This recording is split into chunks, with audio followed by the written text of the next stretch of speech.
चलिए next video में आप सभी का स्वागत है। पिछले वीडियो में हम लोग पढ़े कि पृथ्वी का फॉर्मेशन जो है वो किस प्रकार से हुआ है। आपने उस वीडियो को देखा होगा तो बहुत कुछ आप सीखे होंगे कि मैग्मा क्या होता है, लावा क्या होता है, इन दोनों के बीच में अंतर संबंध क्या होता है, हाँ। और उसके बाद सभी खनिजों से मिलकर हमारी पृथ्वी का निर्माण कैसे हुआ है, इन सभी घटनाओं के बारे में हम लोग पिछले 47 मिनट के क्लास में हमने जिक्र किया है। 50 मिनट का क्लास था, करीब 1 घंटे का, ठीक है।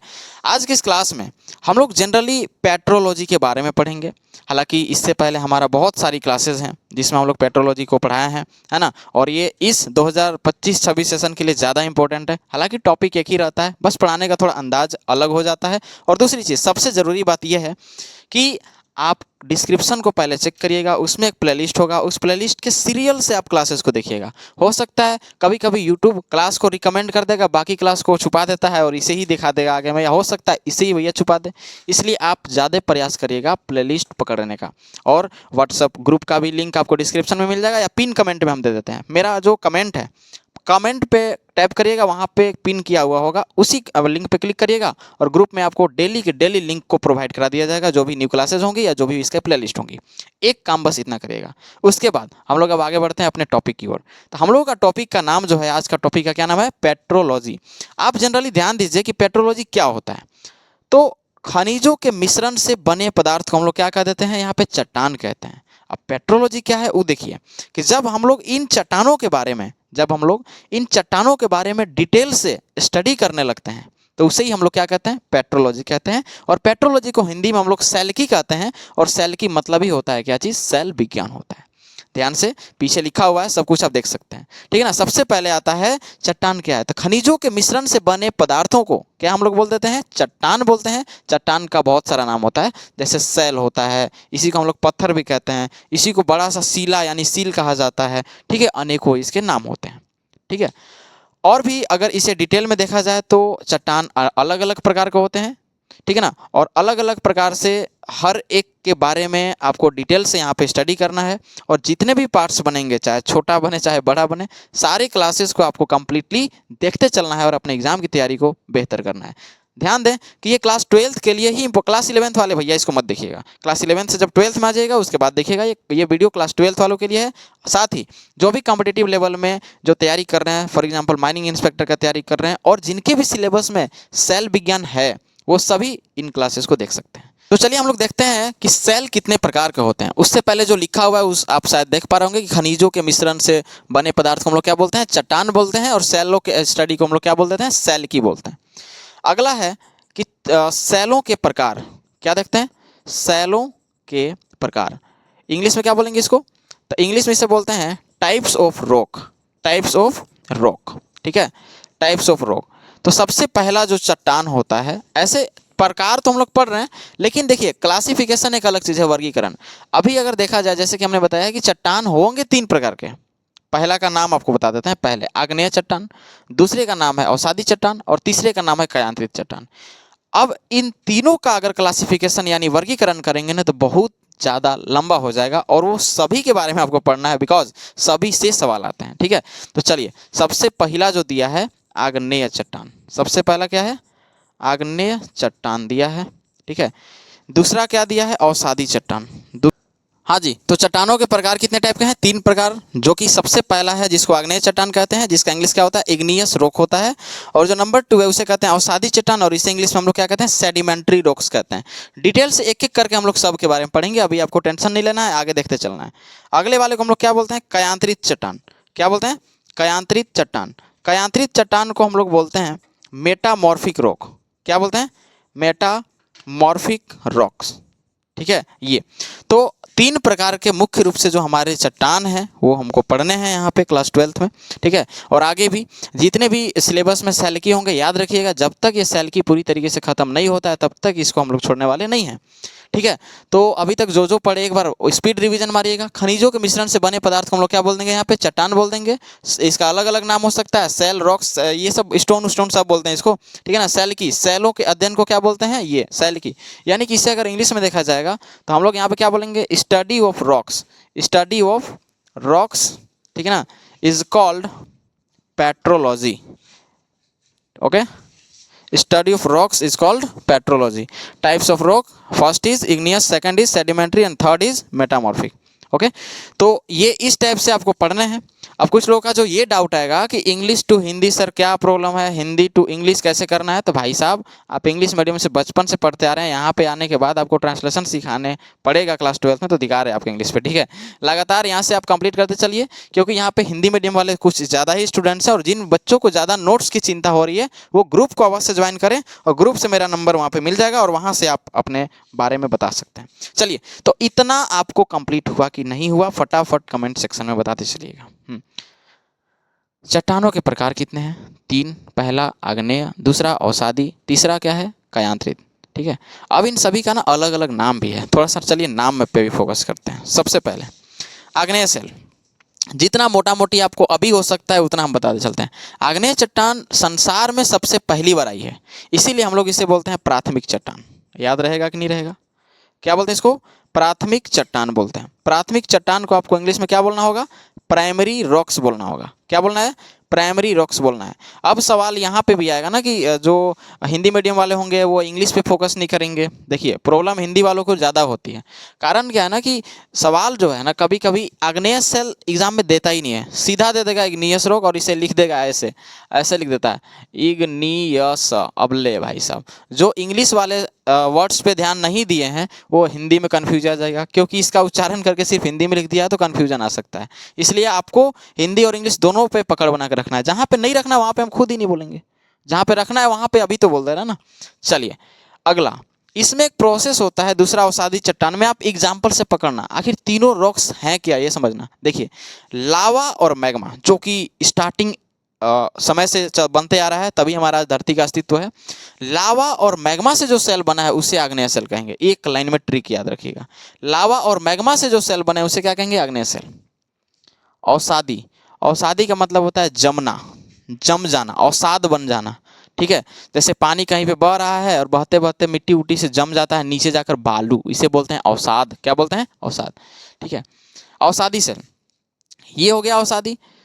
दूसरा ये है आपका कायांतरित सेल। कायांतरित में मतलब होता है एक परत के बाद एक परत, एक परत के बाद एक परत, इस टाइप से पढ़ना है। तो डिटेल में जो है इन सभी को हम लोग क्या करेंगे? स्टडी करते हैं। इस सेल का नाम अगर देखा जाए तो इसको हम लोग परतदार सेल भी कहते हैं। क्या कहते हैं इसको? परतदार सेल कहते हैं। इंग्लिश में क्या बोलेंगे इसको? इंग्लिश में इसे बोलते हैं परतदार को इंग्लिश में लेयर्ड रॉक्स कहते हैं। क्या कहते हैं? लेयर्ड रॉक्स, क्योंकि लेयर में होते हैं, लेयर्ड रॉक। इसको बोलते हैं कायांतरित जो है अपना रूप बदल लेता है।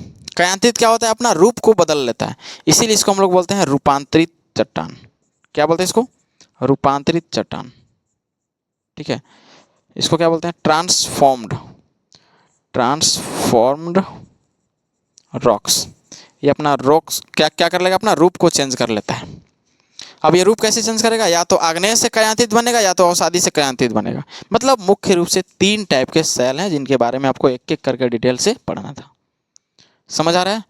अब बढ़ते हैं हम लोग आगे, और जो स्टूडेंट्स हैं जो पीछे का क्लास अगर देखना चाहते हैं तो उसका भी लिंक हम डिस्क्रिप्शन में डाल देते हैं। 2024-25 वाला सेशन का क्लास आप देख लीजिएगा, पूरा लंबा लंबा मैराथन क्लास चला हुआ है, और ये तो स्पेशली टॉपिक चल रहा है हम लोग का आगे अभी। ठीक है, तो अगला टॉपिक जो है हम लोगों का स्टार्ट हो रहा है अब डिटेल से आग्नेय सेल के बारे में। यहाँ तक इम्पोर्टेंट आपके एग्जाम में क्या था वो भी जान लीजिए। एग्जाम में इम्पोर्टेंट ये था, क्योंकि ये सवाल पूछता है कि स्टडी ऑफ रॉक्स क्या कहलाता है, यानी सेलों का अध्ययन क्या कहलाता है। तो सेल विज्ञान कहला सकता है या तो सेल्की कहला सकता है। सेल्की को ही हम लोग क्या बोल देते हैं? सेल विज्ञान कहते हैं। या सवाल पूछ देगा इनमें से कौन सा सेलों के प्रकार है, तो उसमें भी उदाहरण याद रखिएगा कि सेलों के प्रकार 3 ही होते हैं। अब इन तीनों का जब क्लासिफिकेशन यानी कि इसको बांटेंगे ना तीनों को, तब बहुत प्रकार का सेल हो जाता है। तो इन सभी को भी ध्यान रखिएगा। ठीक है, और जो भी बच्चे झारखंड के किस कोने से देख रहे हैं, क्योंकि अभी जो समय चल रहा है वो अभी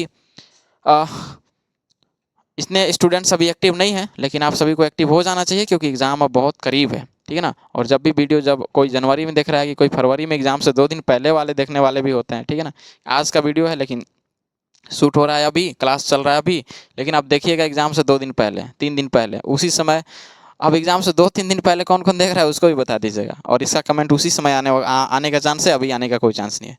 चलिए बढ़ते हैं आगे, बाकी मस्ती में एकदम पढ़ते चलना है, सिलेबस को एकदम आराम से कंप्लीट करते चलना है। चलिए सबसे पहला आता है, इन दोनों को हम मिटा देते हैं। आई होप दैट आपने इन सभी को लिखा है, और ये दोनों को हम मिटाते हैं अवसादी चट्टान को। चलो ठीक है, उसके बाद हम लोग एक एक करके इसको डिटेल से पढ़ते हैं। अब हमारे पास टॉपिक क्या बचा है, सिर्फ और सिर्फ ये आग्नेय चट्टान।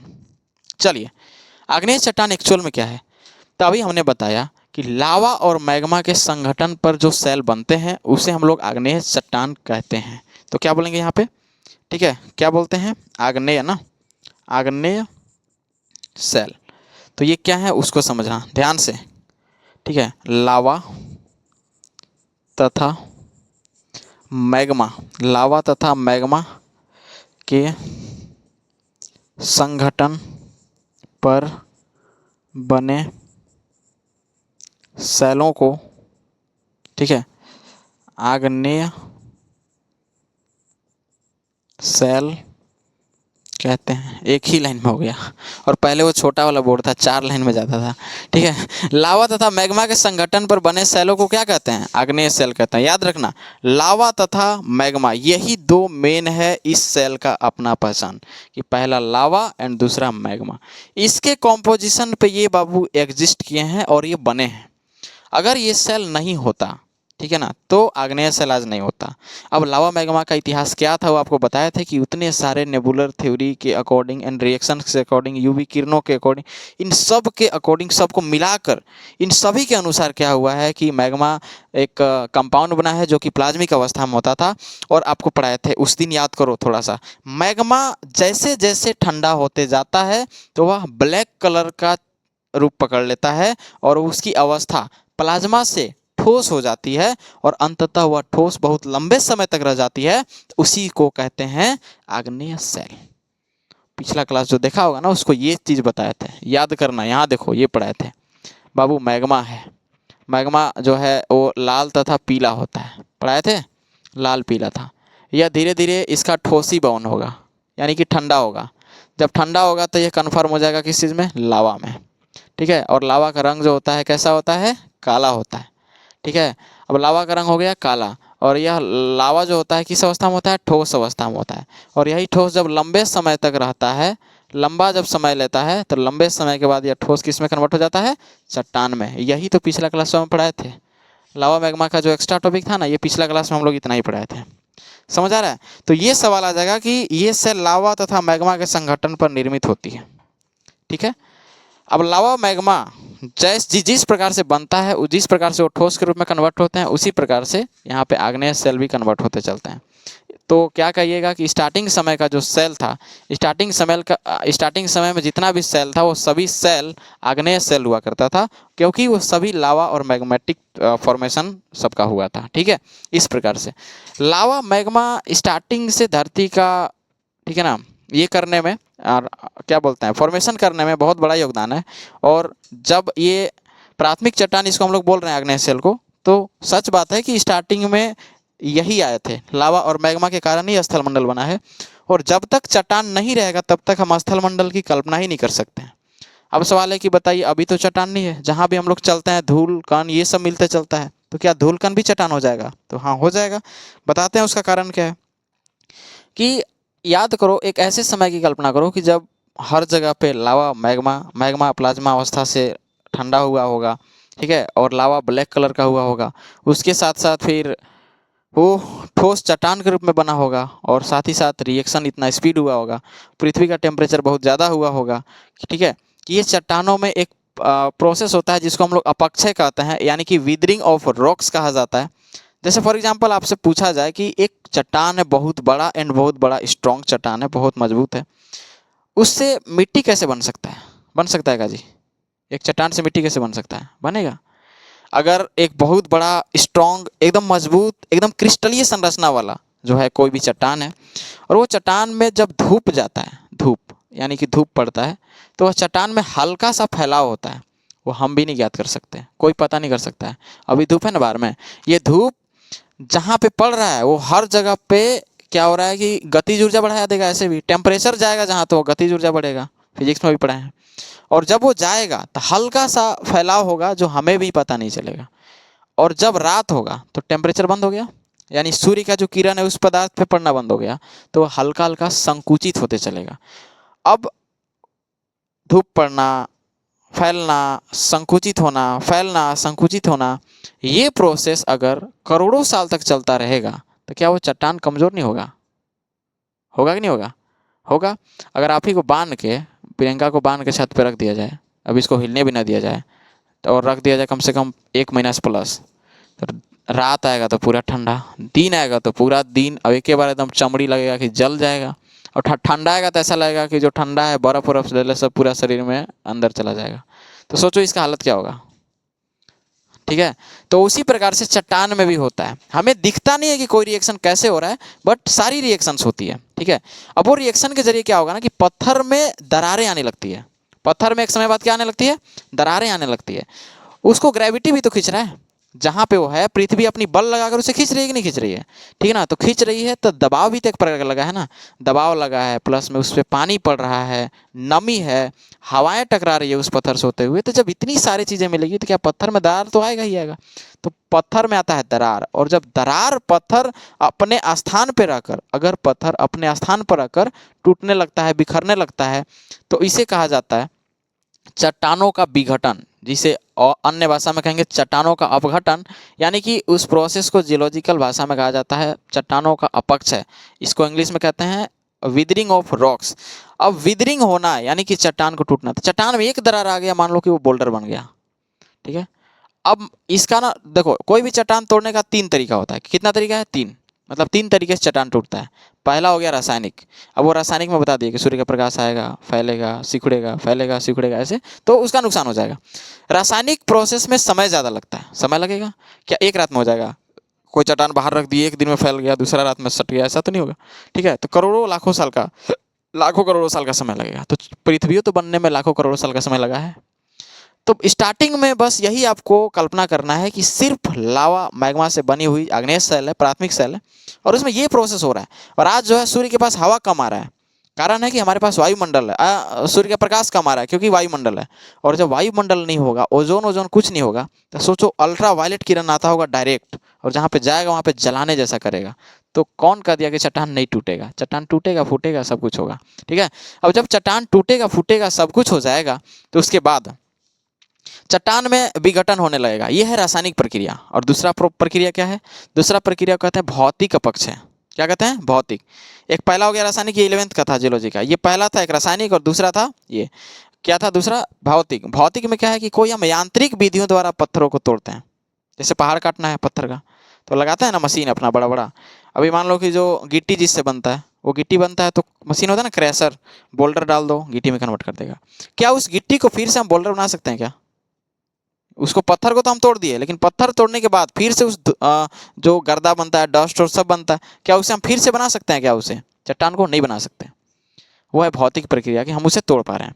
तीसरा आता है जैविक प्रक्रिया, कि जो चट्टान है समतल जगह पे है, उसमें नमी जा रहा है, तो उसमें शैवाल आ सकता है। शैवाल जिसको ये कहते हैं, पत्थर पे भी शैवाल है ना।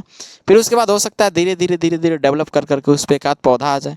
पौधा का जड़ जाने लगेगा धरती के अंदर, मतलब पत्थर के अंदर इंटर करेगा जानबूझकर भी, जड़ के द्वारा भी तो पत्थर फट जाता है ना। तो 3 तरीका, पहला रासायनिक, और दूसरा भौतिक, और तीसरा जैविक, ये तीनों प्रोसेस द्वारा पत्थर टूट सकता है।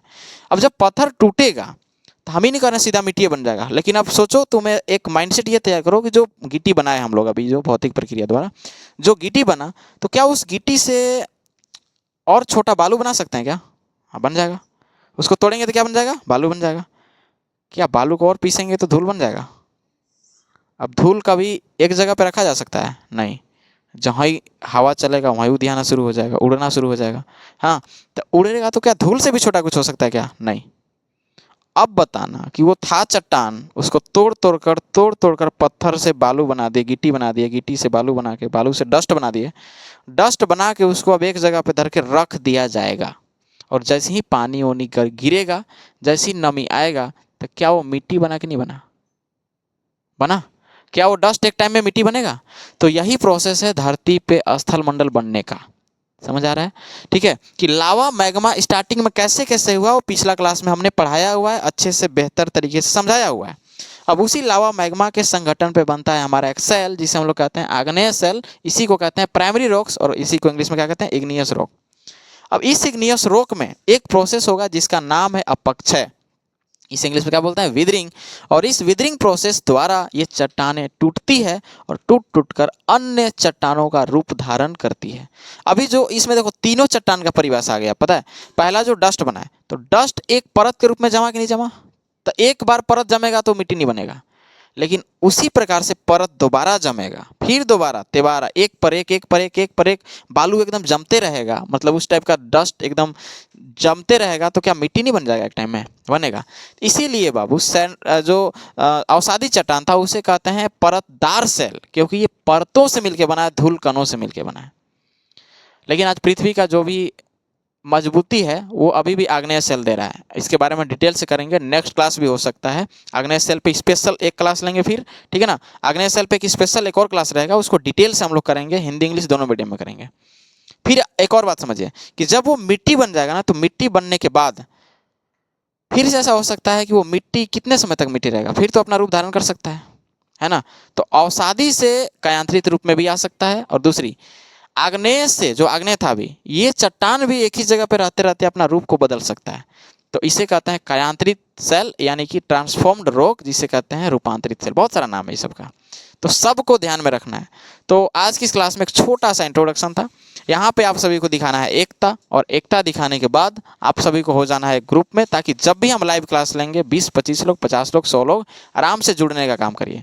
तो आपके क्लास में जो भी आसपास के जो जियोलॉजी वाले स्टूडेंट्स हैं उनके पास एक ग्रुप बनाइए, और आप लोग अपना एक पर्सनल ग्रुप बनाइए, जिसमें भैया हमें मत भी रखना, कोई दिक्कत वाली बात नहीं है, ठीक है ना। लेकिन ग्रुप बनाइए, उसके बाद क्लासेस को कंटिन्यू करेंगे। तो कल के क्लास का टॉपिक सिंपल सा रहेगा, यही आग्नेय सेल और इसके विशेषताओं के बारे में, ठीक है ना, और इसके महत्व के बारे में कि ये धरती को किस प्रकार से बनाया है, इसके डिटेल्स के बारे में हम लोग आगे कंटिन्यू करेंगे। चलिए मिलते हैं नेक्स्ट क्लास में, तब तक के लिए जय हिंद।